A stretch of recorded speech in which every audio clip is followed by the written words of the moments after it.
I'm a huge fan of storytelling. I did a webinar for Harvard Business Review a couple of years ago on how startup CEOs can tell better stories. And it was all about, don't put your customer logo slide first. Don't put your about us slide first. Tell a story. Tell a story about why you started the company. Hopefully it's because you saw a problem that saw wasn't being solved. So I do think especially startup founders need to learn how to tell better stories. And it's all about making the customer the hero of the story. That's the kind of the line that I've used.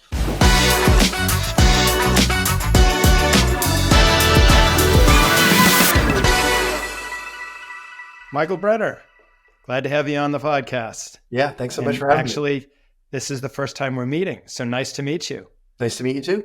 So, Michael, I'd love to hear about your journey. Tell me how you got to be where you are today. Yeah, I now that I think when you're experienced professionals like us, I always try to say I have to make a long story short, but essentially 30-year career in sales and marketing. Started as a client service rep for an information services company called Nielsen, which many people have heard of. Selling information essentially to the biggest brands in the world, and who were trying to do a better job marketing themselves, and so ultimately I moved into marketing.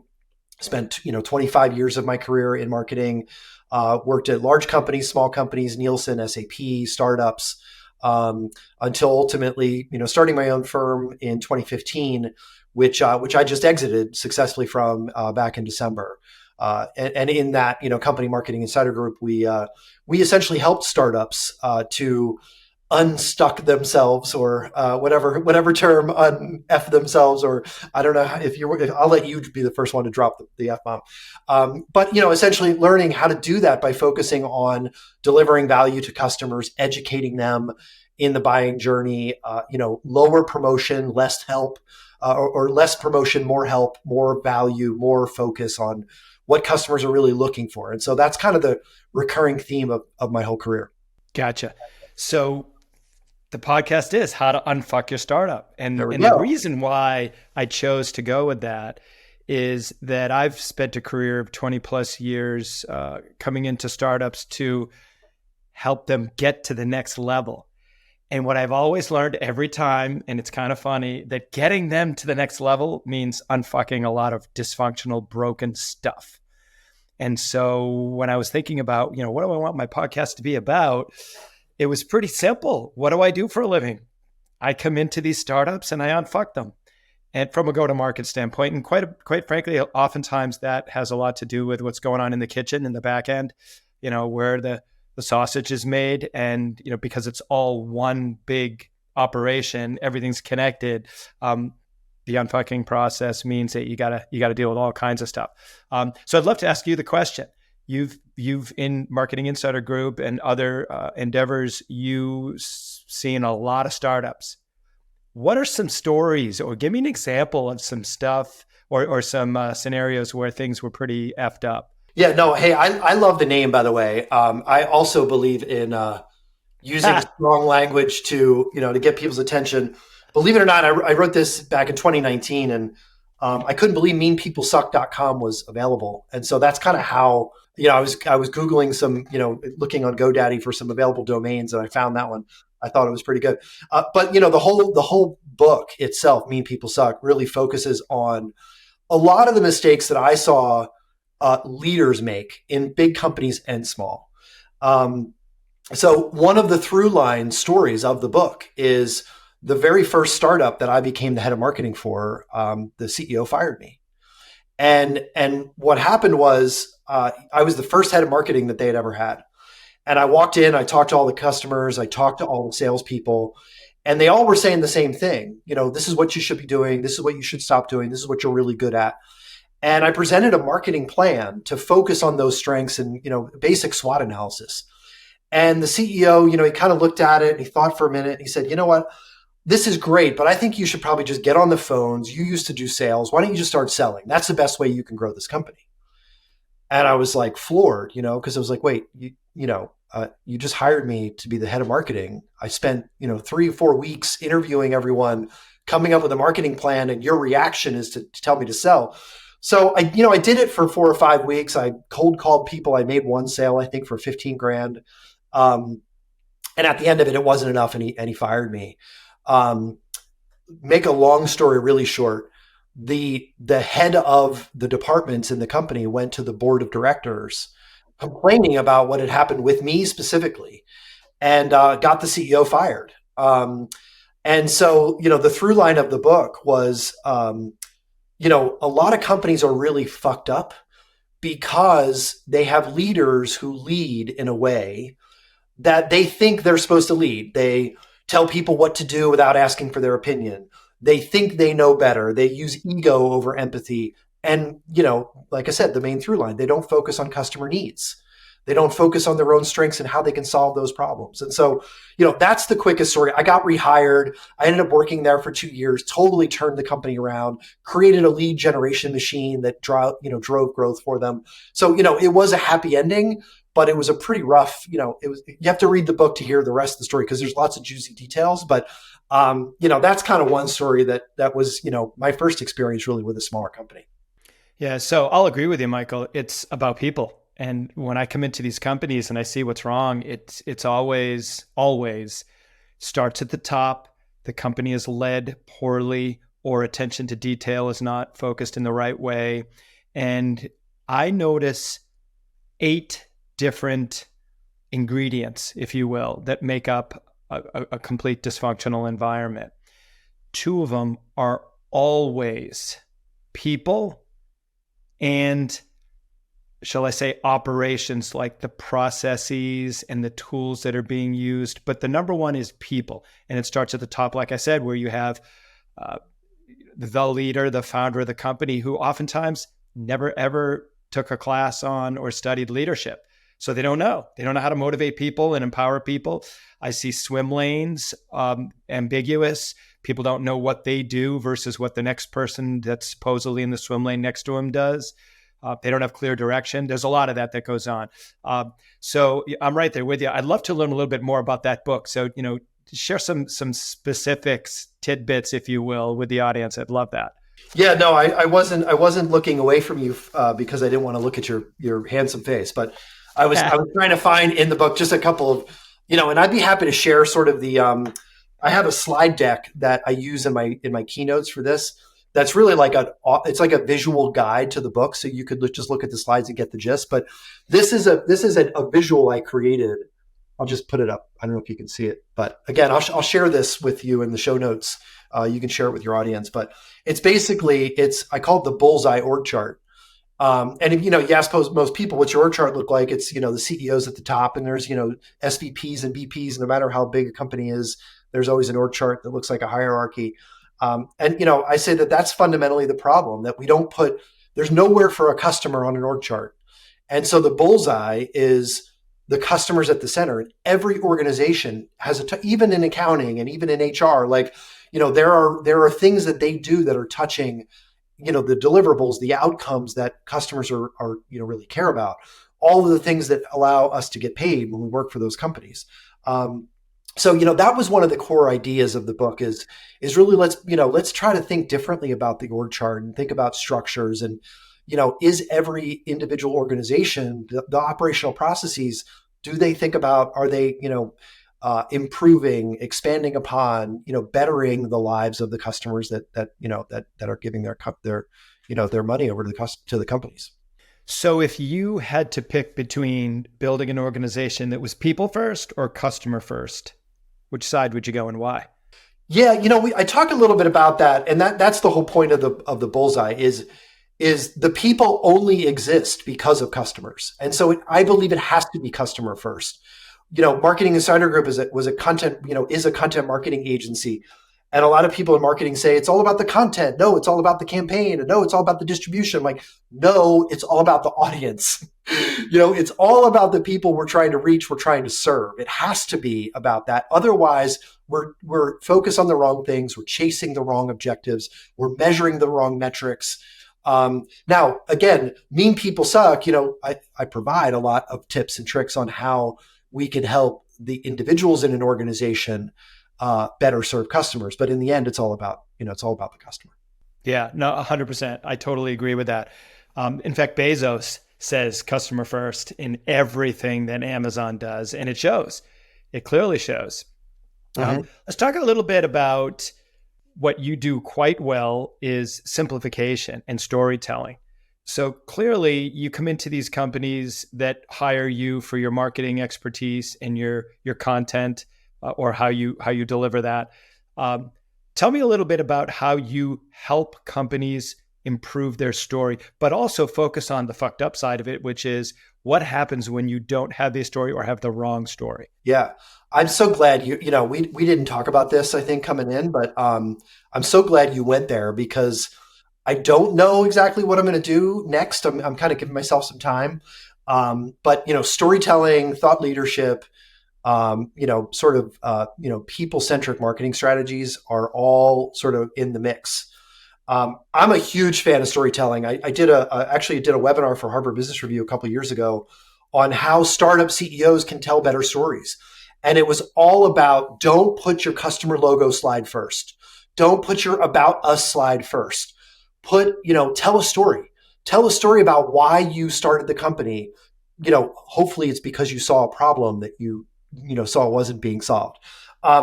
So I do think, especially startup founders, need to learn how to tell better stories. And it's all about making the customer the hero of the story. That's the kind of the line that I've used. And it's not my line. I didn't make it up. I heard it from a woman named Ann Hanley, who, I think heard it from another presentation storytelling expert named Nancy Duarte. But it's all about, if your story is Star Wars, you're not Luke Skywalker.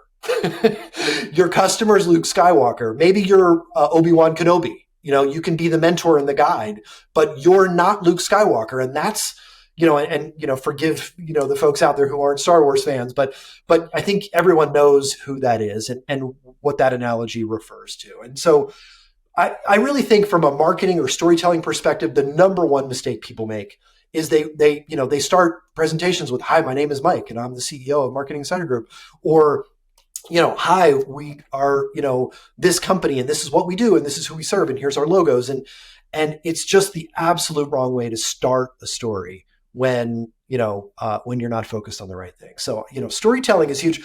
I could spend an hour talking about storytelling. Like I said, I do keynotes on it.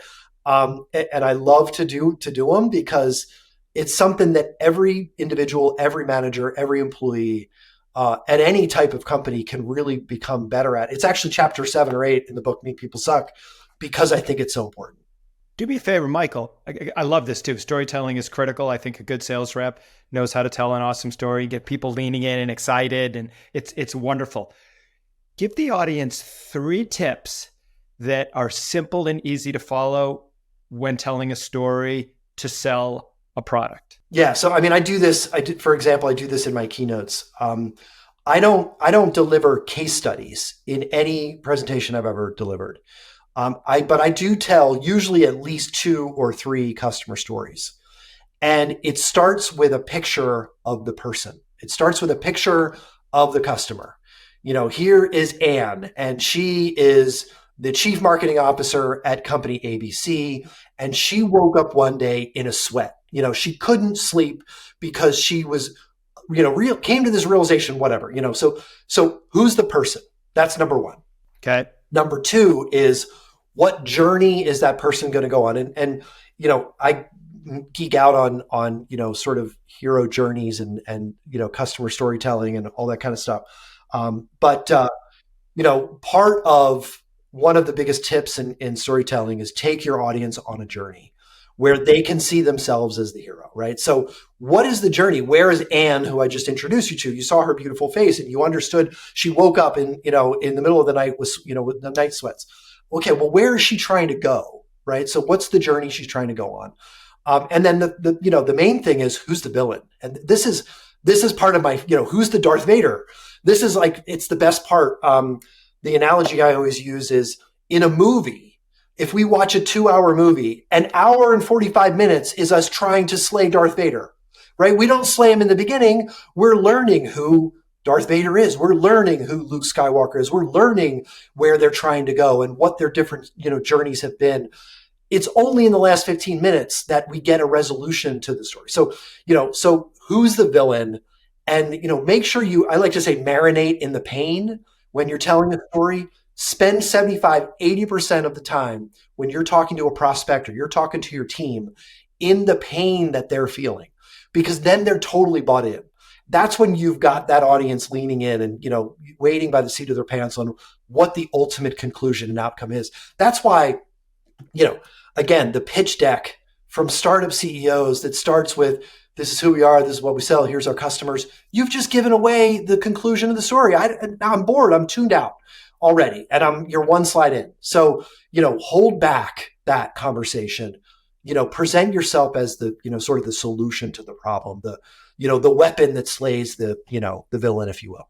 Love it. So I'm going to add a wrench into this, in that here we are, it's 2024, and especially the younger audience who you may be selling to, it's a low attention span world.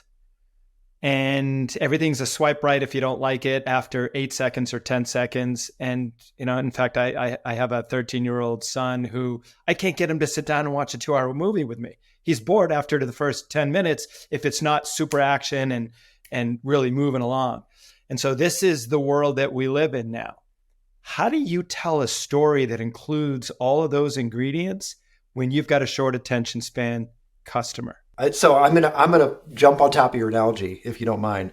I've got a 12-year-old, 12 and a half. He's almost 13, and we're both night owls. My wife is, she goes to bed early, so she goes to bed like 9:15, 9:30, and then he comes in, from his room where he's on TikTok or playing video games or whatever. He's finished his homework, and he wants to watch something. It's the best, it's the best kind of sort of routine that we've gotten into. He wants to watch something. And I always start with, hey, let's try this, or let's watch that, or this. I'll watch anything with them. I don't care. And so what the trick to it that I found is got to be something that he wants to watch. It's got to be something that he's interested in, right? Your son will watch a 2-hour movie. It's got to be one that he wants to watch, not one that you want to watch, right? And so I think that follows. I'm sure you've learned that lesson too. That's the same thing with these startups that, communicate, message, reach out. It is an attention heavy world, but, I'm a little bit, unconventional, I guess, in a way where I don't think we should race to the bottom, create 8-second snippets with beautiful influencers telling funny jokes, because the people that are consuming that content are not engaged with those brands. They're engaged with that funny joke. Maybe they're engaged with the influencer, but not engaged with the brand that might be presenting it. And so, in a way, we've got to find the content that people are interested in and create a platform for them to engage in. But it's got to be on their terms. And I think that's the trick. It's got to be it's got to be based on the things that they're interested in. It's funny you said when you sit down with your son and you watch some kind of video. When I do the same thing and I let him choose, it's always YouTube. He wants to watch short, quick YouTube videos that are no more than, maybe the longest one I think I've ever watched of them is 10 or 15 minutes.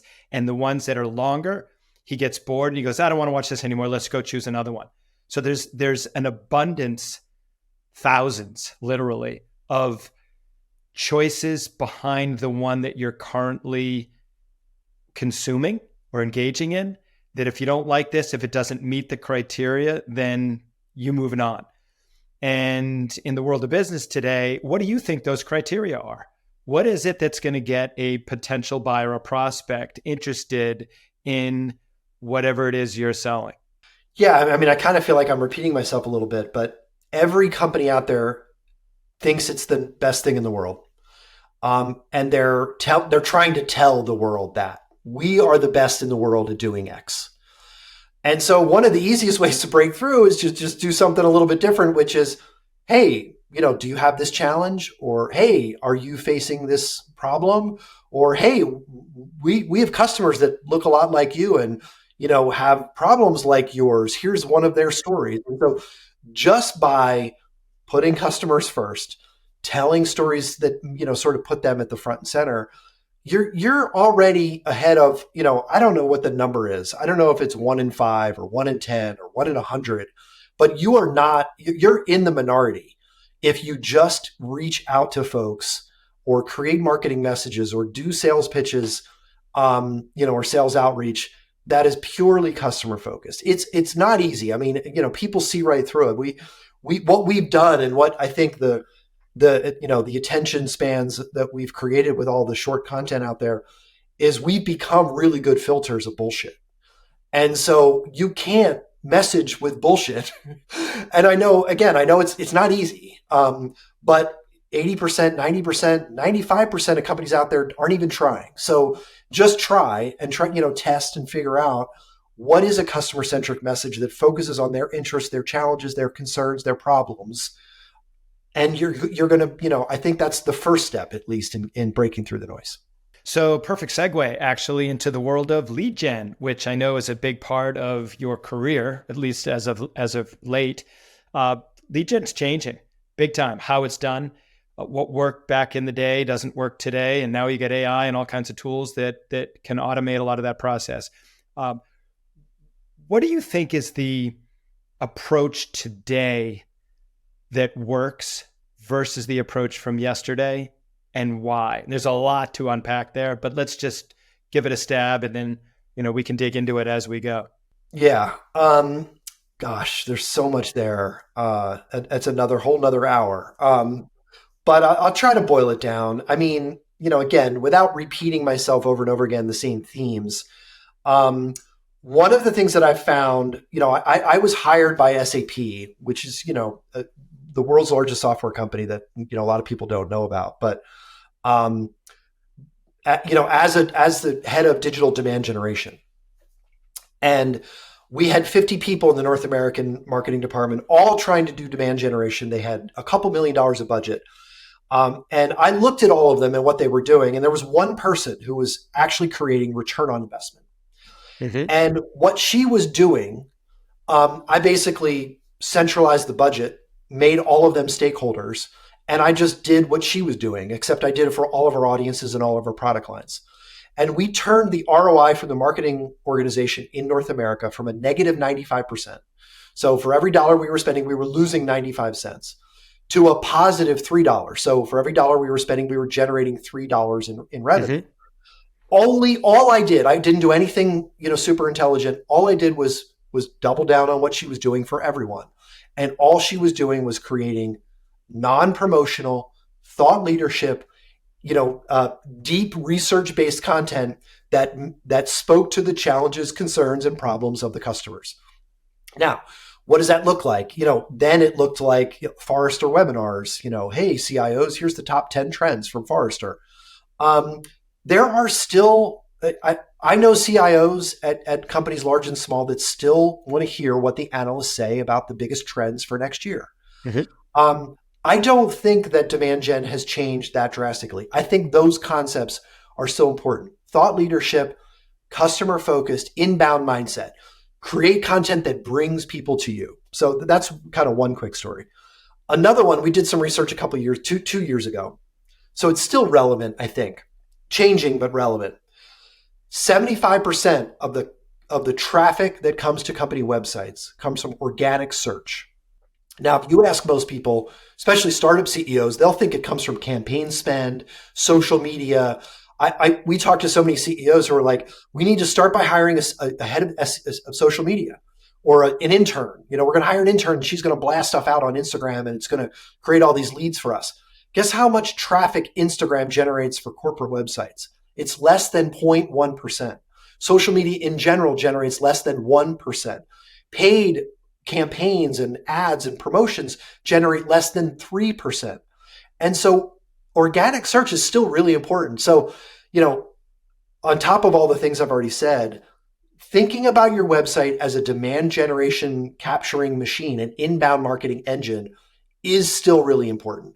Now, you brought up AI, so I will use the line that I've been using for about a year now. Go for it. Love it. AI cannot identify leads. I asked ChatGPT and it didn't find any leads for me. And when I asked it, how I should find leads, it said, oh, I can do, this and that. And then I said, okay, great, go do that. And it was like, I'm sorry, I'm just a, generative AI. I can't actually do any of that stuff. AI cannot generate leads. It can't even do a great job at telling you the best way to go about generating leads. So you could have asked that same question to ChatGPT and it would have given you a bullshit answer.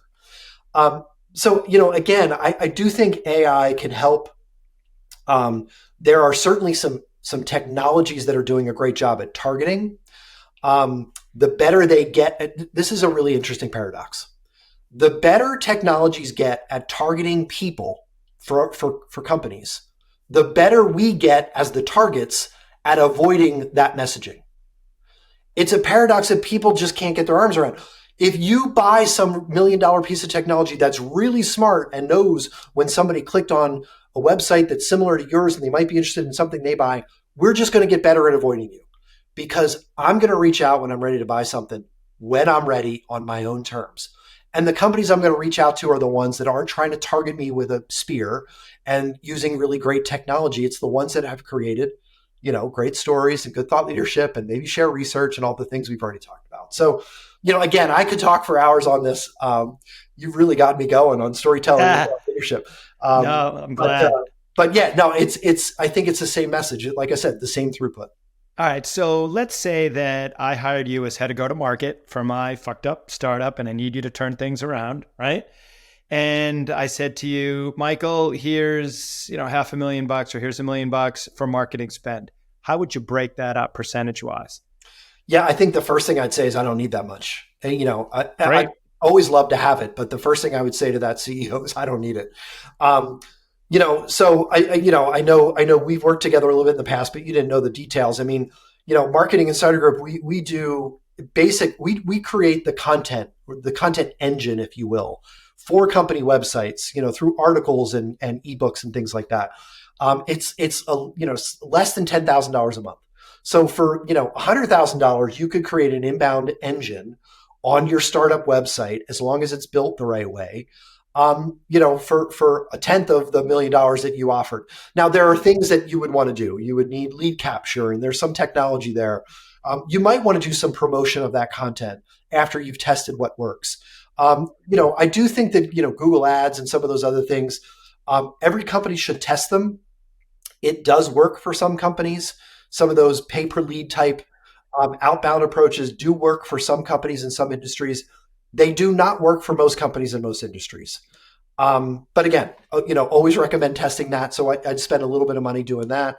I'd get out. One of the things, another paradox of AI, is the more, technology creates the stuff. Some people say the internet is already spoiled. I don't know if you've heard that. There's this theory that 95% of the internet is AI generated. Well, I made this joke on a podcast recently.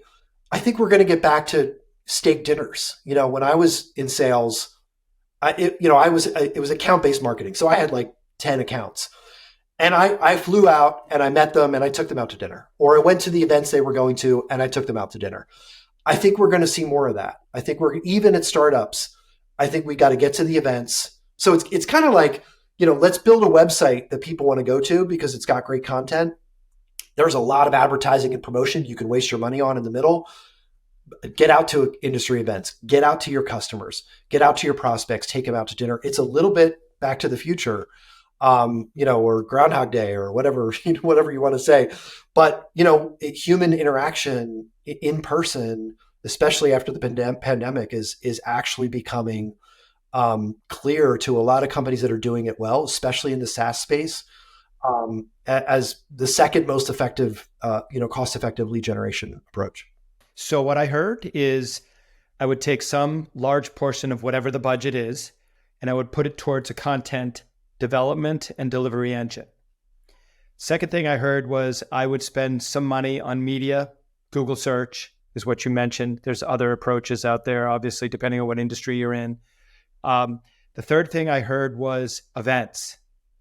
Now, are you talking about creating your own events and saying, hey, we're hosting a steak dinner. Here's 10 invites to 10 key executives. I'd like you all to come and enjoy a night with me here in New York, Chicago, LA, whatever. But then there's also events that are, going to conferences and spend your money in that way, perhaps with a booth or some speaking engagements, which gets back to content, Yep. because a speaking engagement is about content. Did I sum it up about right, regardless of what the percentages of each are? And if so, you summed it up perfectly. Hosted events can be expensive and they're yep, geographically challenging. So yep, I worked for a startup in New York. Their target was large advertisers, a lot of which had people or their agencies in New York. So hosted dinners actually worked. I sort of sponsored and hosted a number of them. And we could do that relatively cheaply because the people were there in New York. I'm a big fan of becoming a keynote speaker, not with a paid sponsorship, because you'll spend 30 grand on that. But if you can submit a really good speaker proposal that doesn't talk about your product, maybe brings a customer along for a case study, that's free advertising, for your company. You probably get a ticket for free, and then you can invite all your prospects out to dinner. So, for me, that's the best growth hack out there, is become a keynote or hire someone to be a spokesperson for you that can do keynotes, that is effective, engaging, can tell stories that an event organizer is going to want to put you on stage to tell, and potential prospects are going to, see credibility. Okay, so this is great. I love it, Michael. Thank you so much. Now, next question. Now we're talking about getting your sales reps out into the marketplace like we did pre-COVID. And I was a sales rep my whole career, sales leader most of my career, and did exactly that. And I would always say, sales is a contact sport. Mm-hmm. Get out there and press the flesh and go meet with your customers. Well, now here we are post-COVID. It's a remote world. And I'll actually share this quick story. I have one of the big consulting firms, huge. One of my last startups was our largest customer. And I went to set up a meeting with the head person over there, who was the main person responsible for buying our software. And I said to him, hey, I'd like to take your team out for a nice dinner. In fact, this gentleman was retiring.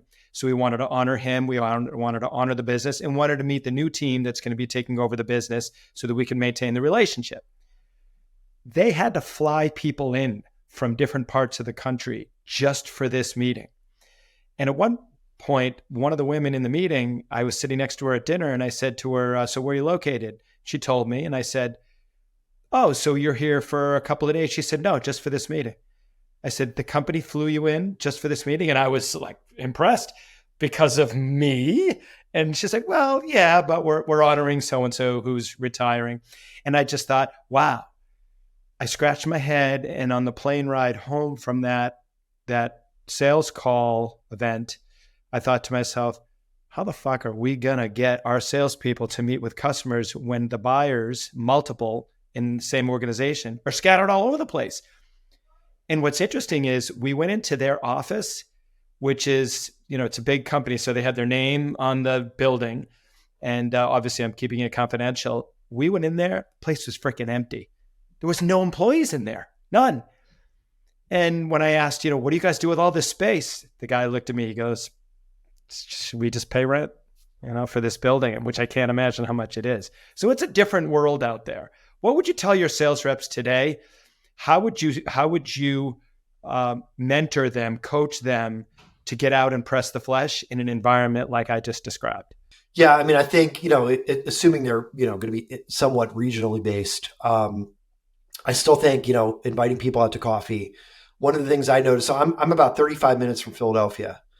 And I get sales calls from people all the time, emails, saying, hey, and a lot of times it's people I know, or have known in the industry, and they're reaching out, they're, trying to sell something, but I'd still love to meet with them. And they reach out and they say, hey, I'm going to be in Philly. Do you want to meet me for coffee downtown? And I'm like, that means I have to shower, shave, get in the car, sit in traffic. No, I don't want to go into Philadelphia to meet you.